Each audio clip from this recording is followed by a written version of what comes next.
It's a lot.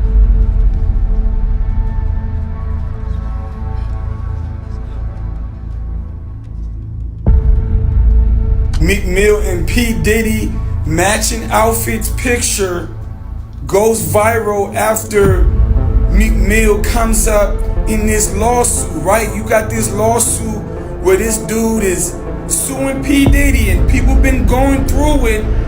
He brought, I believe, a Young Miami name came up in it, like about her cousin, doing some things. Get ready, because what you thought was predictable is about to take a wild turn. The plot thickens, the suspense rises, and nothing is as it seems anymore. Just when you think you figured it out, bam, everything changes. This isn't your usual story. It's about to get a whole lot more intense. So stay with me, because the next move is going to flip the script completely. Expect the unexpected, because what's coming is going to blow your mind. Hold on, because the real action is just getting started. Meek Mills.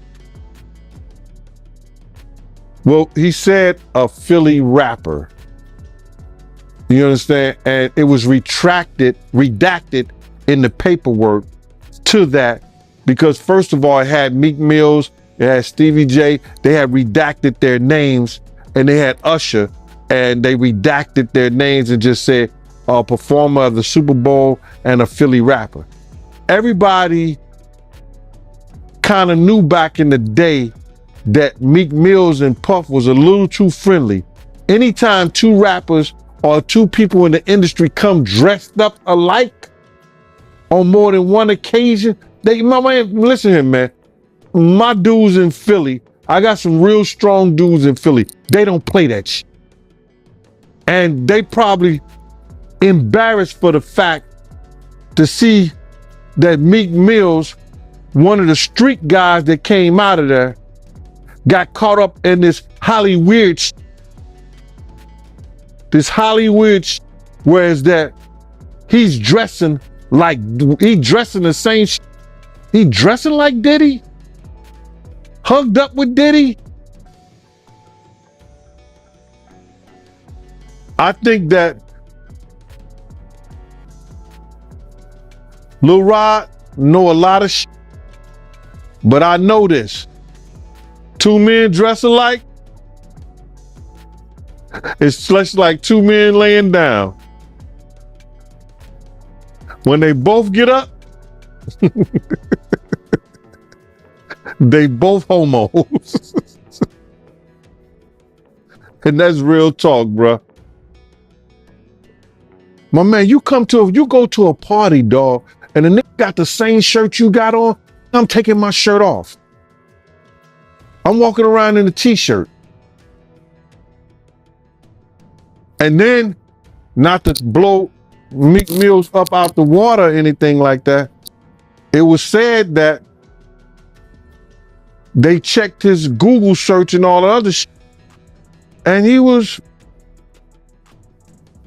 searching for some online gay porn and all that other shit like that. Oh, wow. That shit is crazy, bro. But listen, those are what, it's crazy that money, that lifestyle, and you trying to fit into something get you. These guys never set out to do all this shit. Meek Mills, when he got into the game, he didn't set out to be questioning about his manhood with Diddy. But he put himself in that position. You've been waiting for this, and trust me, it's bigger than anything you could have imagined. The truth is about to come out, and it's going to change everything you thought you knew. This isn't just any reveal, it's a game changer. The kind that will have you questioning everything. So, get ready, because this is the moment where everything shifts. The secrets are out, and the reality, it's going to be shocking. Jada Pinkett and Will Smith, you told me before that you was at a party before that they attended, and you said the party was weird. Tell me about that. Okay, this is boxer. His name's Twaron. He's from our neighborhood. He was married to Tanisha Arnold. The broad played Pam on Martin Lawrence. We went to the party with her. I mean, it was matter of fact, it was a set it off party. Jada Pickett, Vivica Fox, all of them was there. You know what I'm saying? It was just seemed like Puff and Tupac was like a couple, seemed like to me. It was just a lot of weird shit going on, you know what I'm saying? The vibes ain't there. I guess that's what Tupac was talking about, the Illuminati and shit. It's like Vivica Fox was with this big gay man. He was 6'9". They called him, his name 6'9". He had the red hair with a big old booty and shit. No, he was gay and I'm over. What the fuck is going on here? It's just a lot of weird shit, dude. You know what I'm saying? That shit, it ain't right. You know what I'm saying? I guess that's what Tupac, I guess he wanted to get up out of the Illuminati or something. But I seen it the other, matter of fact, MC Lyte pulled off with Tanisha Arnold. You know what I'm saying? In her brand new 560, black one. Yeah, that shit weird, dude. Yeah, that's some weird ass shit going on, you know? Yeah. And what was Tupac doing at the party, yo? Him and Puff was there together. They was there, you know what I'm saying? That's why I don't know how they fucking fell out or nothing like that. They was road dogs, you know what I'm saying? They even got pictures of him. He got on that blue sweater with the turtleneck. Him and him hugged up like this with the black hat. Have you ever seen that picture? Nah, I don't recall, but I'm pretty sure I came across it. Yeah. That picture there, they was at that party that day. Yeah, it's just like a bunch of weird shit. That whole fucking, yeah, that shit weird, dude. Yeah, bunch of, it ain't right. You know what I'm saying? I'm not no gay basher or nothing. I mean, none of that shit, but that shit ain't right. You know what I'm saying? That whole party was weirdoed out. Yeah, and it was Jada Pickett. What? You saying the whole party was weird. What did you see at the party that made it weird? I mean, I'm confused. I guess it was the Illuminati. It's just weird. I know I wouldn't want to be part of no shit like that. You know what I'm saying? You know, I'm from the old school, dude, and that shit wasn't really tolerated with my generation. You know what I'm saying? Yeah, hate crime, yes, but it's more tolerated these days and nothing like that. It's more, you know what I'm saying, more open now, you know what I'm saying? But back then it was kind of fishy, you know what I'm saying? Still kind of fishy, you know, but it's more, you know, out there now. The incident y'all had with Warren G and Kid Frost, tell me about that, my man. Okay, Kid Frost had gave a party at the House of Blues. One of our big homeboys wanted to go with us, you know what I'm saying? So he went with us and he said, "Ooh, you young niggas have fun." So one of Kid Frost's homies still on my big homie. But he didn't know that he was around, it was maybe about 20 of us. So the dude that socked my big homie, we beat the dog shit out of him. So my big homie, he came to. He like, "That's the motherfucker?" We like, "Yeah." And it was 2 security guards had him. Had the dude that we beat up from Kid Frost's entourage. So my big homie knocked that motherfucker out while the yellow jacket, you know, the yellow jackets with the event security, they had the dude. So my homie still knocking him out. Boom! So the dude with the yellow jacket was talking shit. "Man, what the fuck is wrong with him?" My homeboy knocked out him too. Bam! Like, woo! So the other one like, "Man, he got back." Little Jamaican dude come up talking shit. "Man, you going crazy?" My homeboy socked him too. So we went down to get our car for valet. And it was the dude, "It's LBC." And he like, "What the fuck is that?" And he said, "It's Long Beach City Crip." So my homeboy knew this dude was an imposter. If you from Long Beach, you gonna say Rolling 20s or Insane. You know what I'm saying? You know what I'm saying? You know, real block boy. You know what I'm saying? 19th Street. You gonna say something. A real Crip said, "This nigga say he from Long Beach City Crip." My homeboy like, "Wait a minute." And knocked him out too. So Warren G and them was down there, him and Cedric Wallace waiting on their cars. And they seen my homeboy get busy like that, so they had left before us, went up to Fat Burgers. So we came, got in our shit. They finally brought our cars to valet. We went up to Fat Burgers. And Warren G and Cedric Sabalas was up there already. Eating their shit and shit. So we came in there. The big homie like, hey, motherfucker. He pointed at Cedric Sabalas. Like, man, you been dumping us for years, mother. I'm losing all my motherfucking money betting on your motherfucking ass. So Warren G was right there. He like, my homie like, man, that's a nice ass watch. So he like, man, let me try that on. You know what I'm saying? So by then, my homeboy, somebody got my homeboy attention, and he turned his head. Shit, Cedric Sabalas and what's his name was in he was in a ragtop 500 Benz. This motherfucker like jumped off. I mean, he drove up off the motherfucker. He didn't even pay attention to the curve. He jumped off of the curve instead of using the, the driveway. That shit was funny as fuck. My homeboy like, damn, he almost bust his whole fucking engine block. Yeah, that shit was funny as a motherfucker. Like, damn. Yeah. So if you thought the best days were behind us, get ready to be proven wrong. The comeback is real, and it's going to blow everyone away. Stay tuned. This is just the beginning. That 50 came over my house. He met me at the apartment because I overheard the conversation about these guys wanted him dead. So he asked me, did I have a vest? I said, yeah, I got a bulletproof vest. So I had some extra vests because I used to buy them from officers and stuff like that. And he came over, he tried the vest. It was too big for him. You understand what I'm saying? The vest was too big for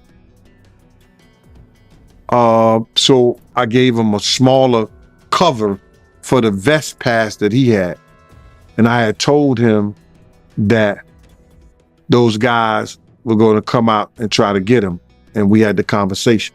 I'm not going to mention that because I talked about it in my book.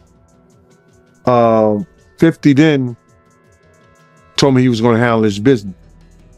But he had to go out to Cancun first because he was going to do the How to Rob the Industry song out there. They had gave him $5,000. I think he should probably get 10 or 5, but they had gave him some upfront money. So then I told him we good out at Cancun because I had met some guys who worked with the syndicate, and I used to go out there every year because I used to do the security at the door at Daddy O. So I knew this guy. He was Puerto Rican, but he was working out there with the syndicate. So if I needed something, whatever I needed, he would make sure I have it in Cancun. So now, long story short, I told 50 he was going to be good when he come out there because I was going to bodyguard him. So then he said, all right, cool. So I'm calling 50, because he didn't show up. So then I'm walking through the hotel and his manager, got his manager name, said, yo, Big Gene, what's up? He said, I need to speak to Chaz. I said, well, what's up? He said, 50's shot. He's in ICU. They don't know if he's gonna make it. I wanna know if I'm all right. I'm gonna be all right. I said, so what the fuck you need to speak to Chaz for? And what the fuck is you doing in the pool? If he's shot. I went and got a phone card. I paid $100 for a phone card. You only get like 10 minutes on them. And I started calling 50 phone. And this girl eventually picked up and I said, yo, tell 50 this Gene. And he said, she said, okay, Gene. I said, is he all right? She said she was gonna make it. He gonna be all right. I'll tell him you called. So the next time I saw 50 after that, he was It's Your Birthday song. And we were in Puerto Rico at Jack the Rapper. And I was with the Black Hand clip, right? 50 wasn't speaking to none of them at the time. I was sitting over by the side. He came directly over to me. He said, yo, Big Gene. I said, what up, 50? He said, they can't stop what God got planned. And gave me dap and walked off. That's one. And trust me, you won't believe what happens next. There was the fight between who was the top rapper now, Nas and Jay-Z, and then the next thing you know, Nas has a nervous breakdown and he's taken out of the game, and it's all Jay-Z. It's all Jay-Z. It's all Jay-Z. And he was working with R. Kelly, and they were making so many records together. You know, they made all of those records together. They both fucked Aaliyah. Jay-Z Unplugged. Yeah. Jaguar Riders there, Yeah. Heart of the City. Yeah. It's the 21-year anniversary. It's the 21-year this month. anniversary, and I don't think we've seen nothing like that since. And I know you posted it. We're going to talk about the network, but I know you posted it and put it out there. I want you to touch on either the genius or the insanity of Jay-Z. This man, as far as what he's done since then, is, you know, either preordained, destined, or he had a plan. But it seemed like he geared himself towards it. But you were there to witness it firsthand from what he was back then. I just want you to, like, because, you know, not many people have a firsthand account of what this man is doing and what he's about to do. In 21 years, I have never had anything to say about Mr. Sean Carter other than the fact that we had a pleasant working relationship and he was an excellent businessman. 21 years. 21 years. And after 21 years, what I will say to you is this. The first time I ever saw Jay-Z or even heard him spit a rhyme was at an MC battle, street battle in New York. But he didn't show up as Jay-Z. He didn't show up as the hottest rapper on the street. He showed up as the nigga that was with Big L. Rest For in those peace. of you. Rest in peace, Big L. Rest in peace, Big L. One of the That was the dopest. sensei. One of the dopest. Yes. Big L was who put Jay-Z on. Without question. And then Big L died, and then the next thing you know, Jay-Z. And then, you know, he starts clienteling with Tupac and clienteling with Biggie and doing songs with Biggie and building a working, you know, camaraderie with Honeycombs and AKA Diddy. And Why do you give him the honeycombs? Why do you give him honeycombs? because he smacks so sweet.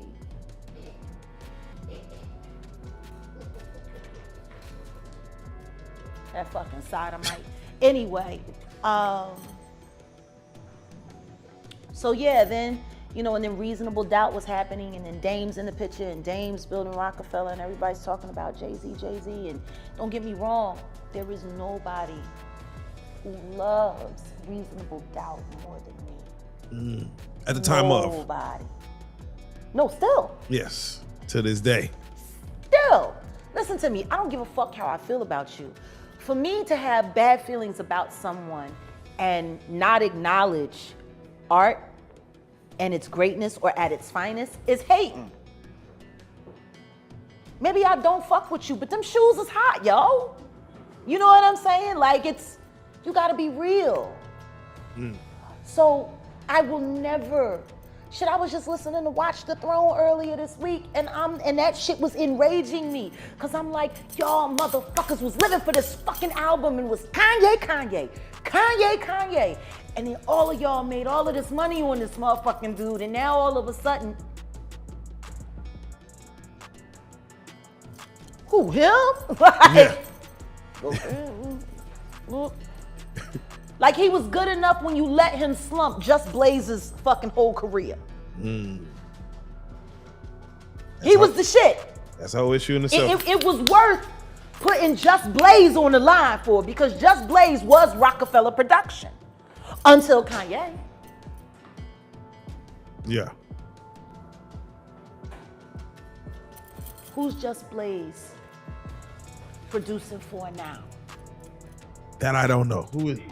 Yeah, I'm about to say that I don't know. And he was the movement. Where is Just Blaze? Yeah. I mean, he was making Hov's beats. You got title. You're a billionaire. Where the fuck is Just Blaze? That's the question. Why is he's not at least an executive at Rock Nation? He's not at least an executive at Tidal? At least. Like I said, Biggie died, Tupac died. And then there was the fight between who was the top rapper now, Nas and Jay-Z. And then the next thing you know, Nas has a nervous breakdown and he's taken out of the game, and it's all Jay-Z. It's all Jay-Z. It's all Jay-Z. And he was working with R. Kelly, and they were making so many records together. You know, they made all of those records together. They both fucked Aaliyah. They shared so much in common. You know? And then there was a falling out. And that's like it never happened. Whoever talks about best of the both worlds, best of both worlds. Nobody talks about that. Nobody talks about this shit. Nobody talks about that project. That nigga swept that smooth under the rug. Why? Yeah, we know why. You know what? I got a better question. Yeah. How valuable is a Biggie Smalls verse? Yeah. Puffy has been making money off of Biggie's name for longer than Biggie was alive. People keep forgetting he hadn't turned 25 yet. He was still 24 when he died. It's been over 25 years. Fucking Puffy has been making money on that boy's name longer than he lived. It supported all of Bad Boy. His catalog. Clearly, a Biggie Smalls verse is very valuable. Am I wrong? Does anybody disagree with me? No, that's facts. So then what the fuck happened to the commission? What happened to that album? Right. It was recorded. It was being mixed and mastered upon Biggie's death. It was supposed to have came out that summer after Biggie's album, because Biggie's album was slated. He died a week and a half before his album came out. Then the commission was supposed to come out, and that was supposed to be his exit from Bad Boy. And then starting his own company. So tell me something. And this ain't me being an asshole. I think everybody that knows Sean Carter knows that he will slump anyone in any relationship for $1. Look at how he did Dame. Like, I don't give a fuck if you wanted to get away from your homie, if you wanted to get away from your partner, but to do it the way he did it, it's malicious. But maybe that was because he was fucking the girl that didn't want you. Oh. Let the church say amen. I don't know. Maybe that's why. Maybe that's why you moved his ass around and out of Rockefeller so tough and then just moved right over to Def Jam. By the way, wasn't this all around the time when Aaliyah died? Yeah. And Beyonce's solo career was struggling? Jam on your horn now, that fucking bullshit ass record. From the Austin Powers shit, it was some of the worst shit ever. They were having a hard time taking her solo. And then Aaliyah died. And then they brought Rich Harrison in, and your love got me thinking so crazy right now. She liked posing with him in pictures for Page 6. Aaliyah didn't. She fell in love with Dame. And Aaliyah's gone, and you know. You have to start asking yourself questions after being in this business for this long. If you're a halfway intelligent person, when do you start questioning how lucky some motherfuckers keep getting? Right. Is it really a conspiracy if the same person keeps benefiting off the same kind of tragedy over and over and over again. So to answer your question, I'm sure he's always going to be a billionaire, and I'm sure he's got great things to happen. I mean, look, he's got the job with the NFL. He's hooking all his friends up with the halftime shows. I mean, think about it. Think about the halftime shows. Jennifer Lopez, Shakira, all Rock Nation. Now Rihanna, and then